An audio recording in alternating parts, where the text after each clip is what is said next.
Hey guys, welcome back to Jacked Up Brews. I'm Tyler, and I wanted to show you guys my Oona Queen of the Fae EDH deck. It's mostly just a mill deck like any other Oona deck that you've ever seen. Oona Queen of the Fae, she is a 3 and 3 Dimir hybrid, 5/5 flyer, with an ability that costs X and 1 blue-black hybrid. Choose a color. Target opponent exiles the top X cards of his or her library. For each card of the chosen color exiled this way, put a 1/1 fairy rogue onto the battlefield with flying. I geared the deck around milling and a little bit around tokens and ramp. Um, First being the smallest, Hedron Crab, 1 blue for 0/2, has landfall whenever land enters the battlefield under your control. Target player mills 3.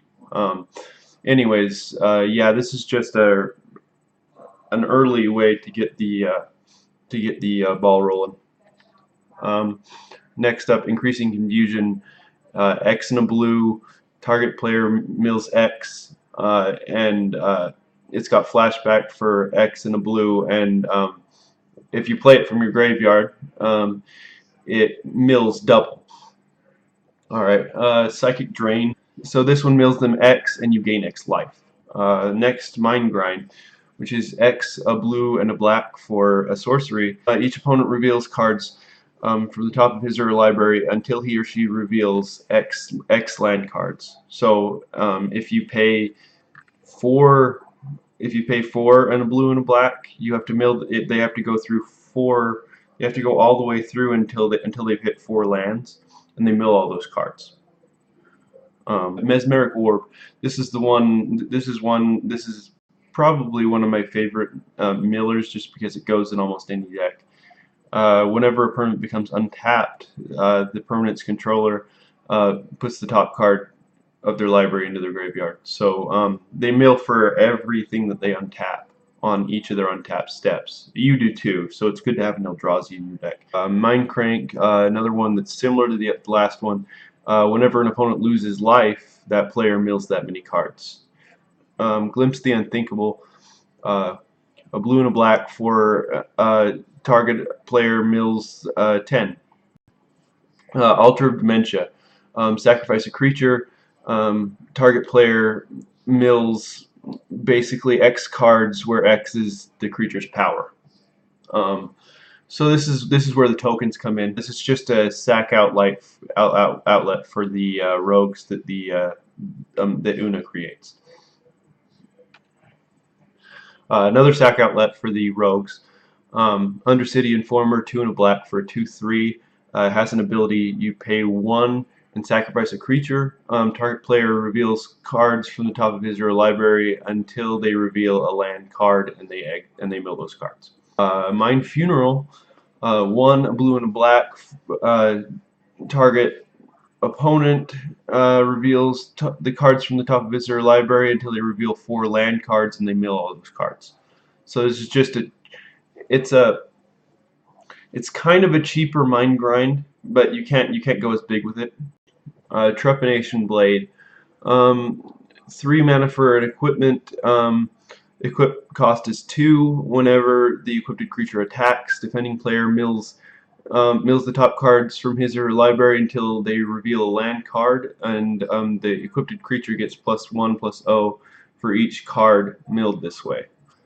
Dreamborn Muse, 2 and 2 blue for 2/2. Beginning of each player's upkeep, that player mills X cards from the top of his or her library, where X is the number of cards in his or her hand. So yeah, this is just another card like Mesmeric Orb that just mills everyone. Dreadwaters, 3 and a blue. This is one of the less powerful cards in the cube, or in the deck. Target player mills X cards, where X is the number of lands you control.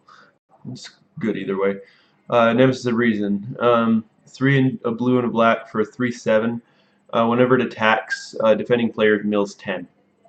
Consuming Aberration, 3 a blue and a black, Its power and toughness are equal to the number of cards in your opponent's graveyards. Whenever you cast a spell, each opponent reveals cards from the top of his or her library until they reveal a land card, and they mill those cards. Jace Memory Adept. 3 and 2 blue for a 4 loyalty planeswalker. +1 is to draw a card. Then target player mills a card. The 0 is target player mills 10, and then the -7, any number of target players each draw 20 cards. So that can be a big mill. It can even be a finisher, because if you can't draw a card, you lose the game. So if you've already milled them enough, the ult will actually just finish them off. And then we got Archive Trap, 3 and 2 blue for an instant. If an opponent has searched his or her library this turn, you may pay 0 rather than pay the cost, and it mills 13. Traumatize, 3 and 2 blue for a sorcery that mills the top half of somebody's library, rounded down. So if it's an odd number, it rounds down.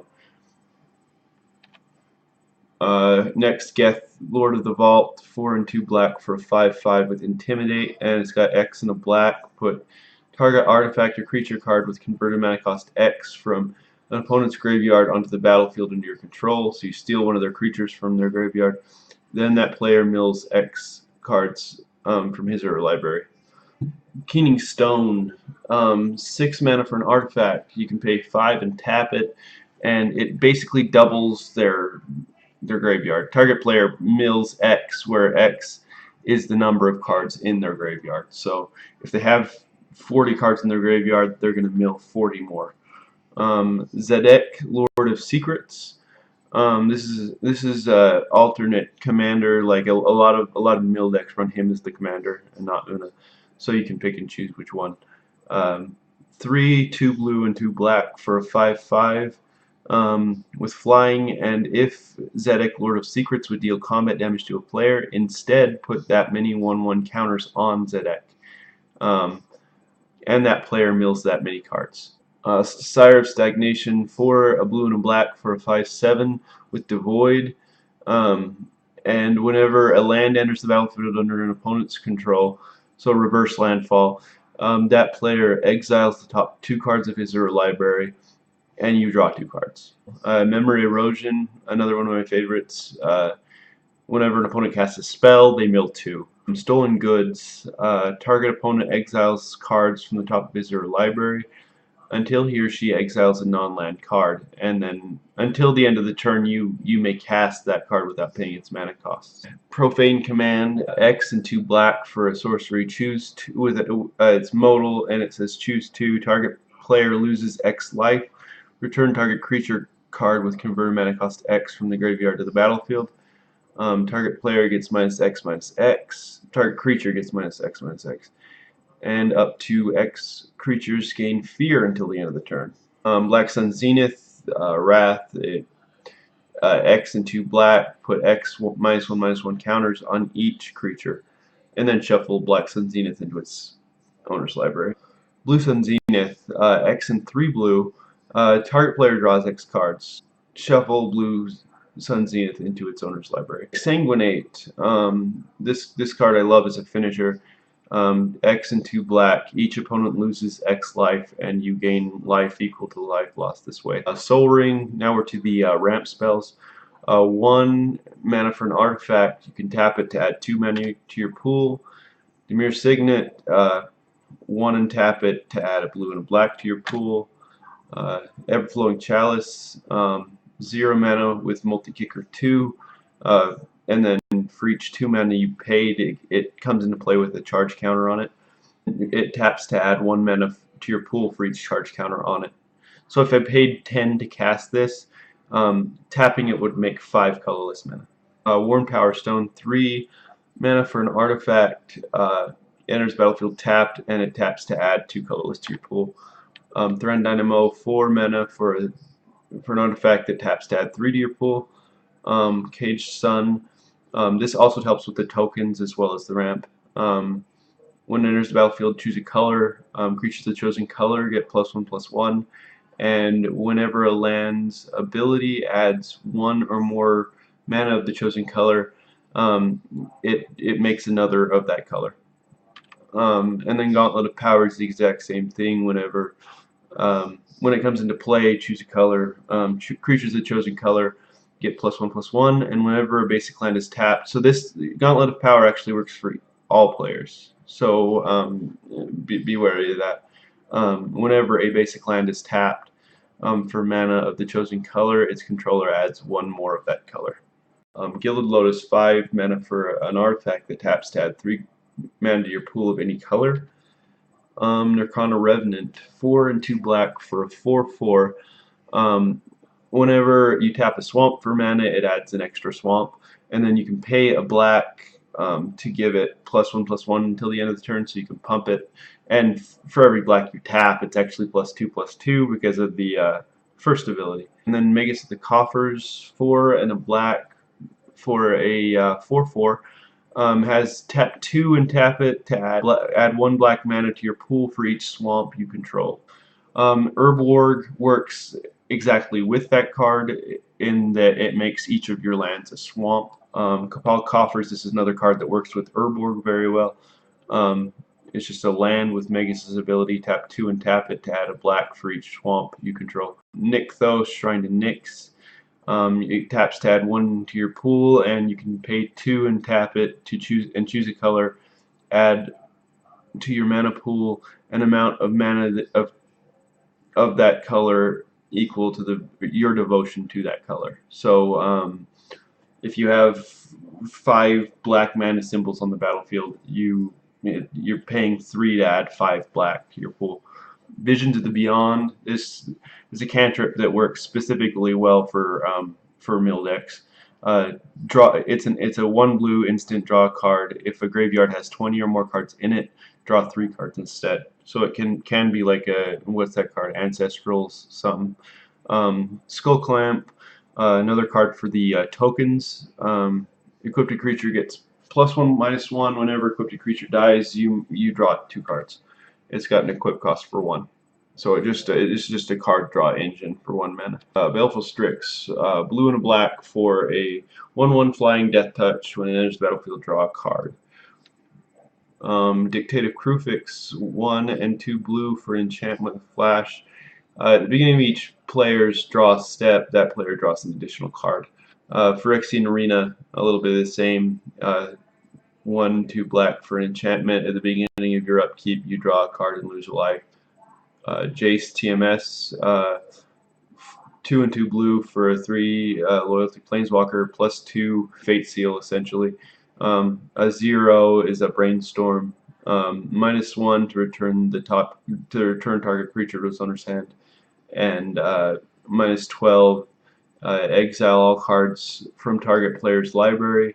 Then that player shuffles his or her hand into his or her library. So their hand becomes their library. And then you just mill it. Solemn Simulacrum, 4 mana for a 2/2. I guess it should have gone with ramp, but when it enters the battlefield, you look for a land and put it on the battlefield tapped. When it dies, you draw a card. Fact or Fiction, 3 and a blue for an instant. Reveal the top 5 cards of your library, and opponent separates them into 2 piles, and then you put 1 pile in your hand and the other in your graveyard. Glenalendra, 3 and a blue for a 2/2 with flying, and you can pay a blue and sack it to counter target non-creature spell, and it has persist, which means if it dies without a -1/-1 counter on it, it comes back with the -1/-1 counter on it. Ulamog, it's always good to have one of the original Eldrazi in your EH decks, specifically 4 cards that mill you, and against mill decks. When you cast Ulamog, destroy target permanent. It is indestructible, and it has Annihilator 4. And when it's put in your graveyard, you shuffle it in your graveyard into your graveyard.